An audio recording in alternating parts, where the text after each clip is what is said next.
Bonjour à tous donc. Même ça, faudra qu'on montre un peu. Indépendamment de mon nom, j'ai aussi une mission dans ce diocèse. Je suis curé de la paroisse qui s'appelait jusqu'il y a 3 semaines Bienheureux Jean-Paul II et qui s'appelle désormais paroisse Saint-Jean-Paul II, qui comporte 2 belles églises dans le centre-ville, Sainte-Thérèse et Notre-Dame de Toute Joie. Je suis juste là depuis 7 années. Et les années passées, je ne suis pas originaire du diocèse, je suis originaire plus à l'est, c'est-à-dire à Paris. Je suis parisien d'origine, en fait, à tout péché miséricorde. Et depuis que je suis dans le diocèse, j'ai eu la chance d'être accueilli dans 3 paroisses successives. La première, c'était sur la côte, la paroisse Saint-Yves de la Côte-Sauvage, mais j'ai cherché désespérément des gens de l'aumônerie de l'hôpital du Croisic. Ils vont aller à l'autre réunion. Comme quoi la fidélité, hein, enfin bon. Et puis après, j'ai été dans le pays de Châteaubriand, j'ai été curé pendant 4 courtes années, et où je vois que dans la salle, il y a aussi des membres de l'aumônerie, et puis au fond aussi. Et depuis donc cette rentrée, je suis curé de cette paroisse. Alors, j'ai pas encore de lien direct avec des aumôneries, mais j'en ai d'autant moins que j'habite, comme vous le savez peut-être, sous le même toit que le père Arnaud Lagagné, délégué diocésain. Donc là, j'ai l'ensemble des aumôneries pratiquement avec moi tous les jours, et c'est une joie. La mission d'un curé, vous vous en doutez, enfin un des aspects de la mission de curé, et je vois qu'il y a d'ailleurs quelques confrères dans l'Assemblée qui ont été ou qui sont curés, que je salue, j'ai vu aussi des diacres, bon voilà, je salue tout le monde. La mission d'un curé, un de ses aspects, c'est d'essayer de faire grandir l'unité de sa communauté, mais de ne pas la faire grandir une unité pour elle-même, mais une communauté qui grandit, par exemple, dans la foi, dans l'espérance et dans la charité, si on veut balayer un petit peu large. Et faire grandir la foi et la charité, c'est déjà une vraie mission, pour le curé puis pour tous les membres de la paroisse, mais c'est une mission dont parfois on voit à peu près les contours, notamment le service de la charité qui est constitutif de la vie d'une paroisse. Il y a des pôles solidarité, il y a des gens qui s'y investissent, et puis on voit parfois germer des choses, tant mieux. Pareil peut-être pour le service de la foi, grâce aux célébrations, grâce aux catéchèses, à tout ce qu'on veut. Mais le service de l'espérance, c'est peut-être pas celui qui est le plus facile, ni à définir, ni même à servir. C'est peut-être même celui parfois qu'on garde peut-être pour plus tard, j'ose pas dire pour au-delà, parce que sinon on va traverser notre vie quand même un peu comme des zombies, mais disons que c'est un service de l'espérance comme curé, et puis comme chrétien, et comme membre des aumôneries, qui n'est pas si simple que ça à tracer. Et vous m'avez demandé, enfin par l'intermédiaire des délégués et des responsables, de vous aider à réfléchir toute cette journée sur une question qui en fait relève directement de la vertu d'espérance. Parce que finalement les questions que vous avez peut-être reprises un petit peu en petits groupes, celles que les gens que vous visitez ou vous accompagnez vous posent, ce sont des questions qui leur tiennent à cœur, ça sans aucun doute, mais finalement qui relèvent aussi de cette question « que peut-on espérer ?» Alors c'est sous cet angle-là, comme une question théologique, parce qu'on m'a demandé que ce soit vraiment une journée de formation aussi, sous l'angle de la théologie de l'espérance, pratiquement, que vous m'avez obligé à travailler, ce dont je vous remercie. Nous allons passer cette journée, en tout cas en ce qui concerne les apports, les causeries que je ferai en 3 étapes, et il y a 3 moments de causerie, il y a 3 étapes. Je vous les indique tout de suite, ou du moins je vous en indique les titres et les raisons d'être.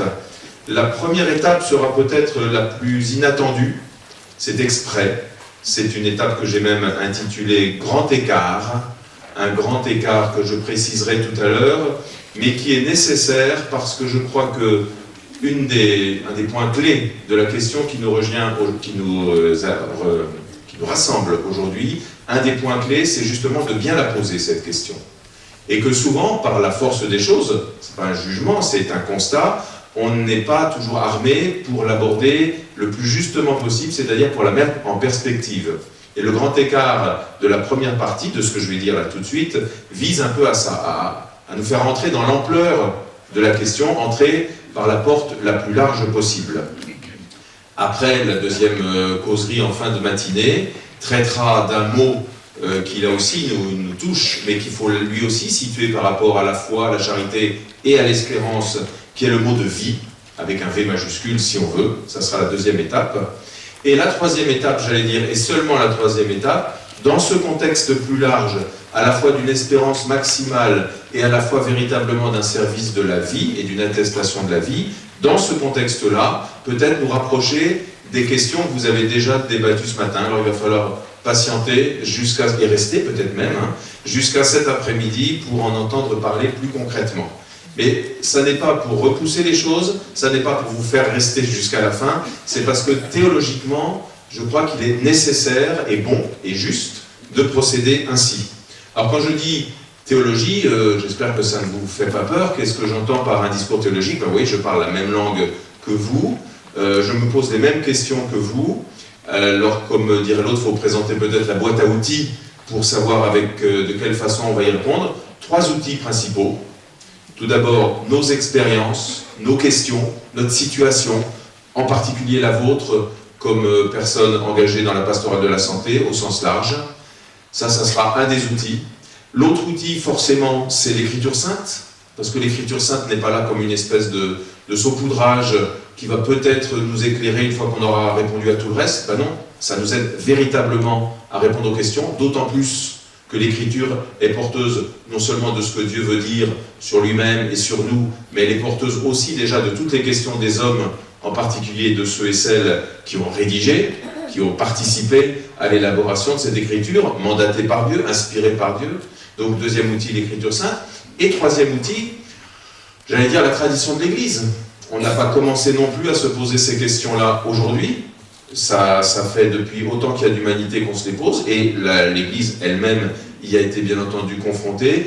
Donc ce qu'on pourrait appeler au sens là la tradition, c'est-à-dire ce fleuve de vie qui charrie aussi en lui-même toutes les interrogations des hommes, tous les outils qu'eux-mêmes se sont donnés à différentes époques, et qui laissent tout ça infuser et enrichir par la parole de Dieu pour nous rejoindre, et que nous-mêmes on participe aussi à ce fleuve de tradition.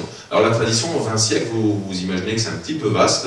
Je vais surtout cibler sur un moment de tradition qui est le nôtre, en fait, qui est le Concile Vatican II. Parce que le Concile Vatican II, qui a voulu véritablement dire la foi de l'Église à l'humanité d'aujourd'hui, a été aussi confronté à ces questions. Alors ça n'est pas la totalité de son objectif que de parler de l'au-delà de la mort, mais enfin, il y a largement de quoi nous nourrir pour une journée, donc j'y ferai appel. Ce sont des textes que vous avez eus entre les mains. Alors j'espère qu'effectivement, entre les mains, je n'ai pas vérifié, vous avez des pages numérotées de 1 à 8.